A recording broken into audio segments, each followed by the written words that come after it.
If you've ever opened a video and thought, why is this audio so quiet? Or maybe, this is way too loud, you're in the right place. In this video, I'm going to show you how to increase or reduce audio in HandBrake quickly and easily, so you can fix your volume before exporting the final video. This is a super useful trick if you're converting files, preparing videos for YouTube, or just trying to make your audio sound a little more balanced. And if this tutorial helps you out, make sure to hit the like button and subscribe for more simple software guides just like this. Let's get started. First, open HandBrake and load your video into the program. You can do this by dragging your file into the main window or by clicking Open Source and selecting the video you want to work on.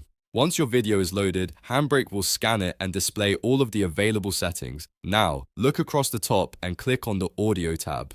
This is where you'll find the audio tracks attached to your video. If your video has more than one track, make sure you locate the exact audio track you want to modify. This step matters because if you adjust the wrong track, you may not hear any difference in the final export. Once you've found the correct track, look for the gain setting.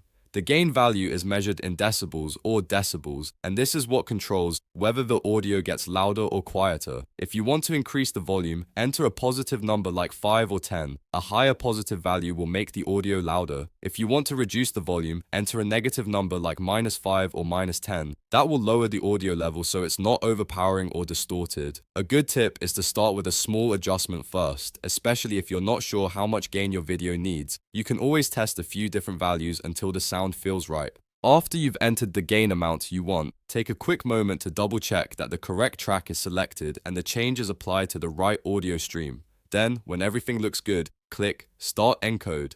HandBrake will begin processing your video with the updated audio level, and once the encode is finished, your exported file will have the new volume setting baked in. That's really all there is to it. In just a few steps, you can increase or reduce audio in HandBrake without needing extra software or complicated editing tools. If you found this helpful, please give the video a like and subscribe to the channel for more easy tutorials. Thanks for watching, and I'll see you in the next one.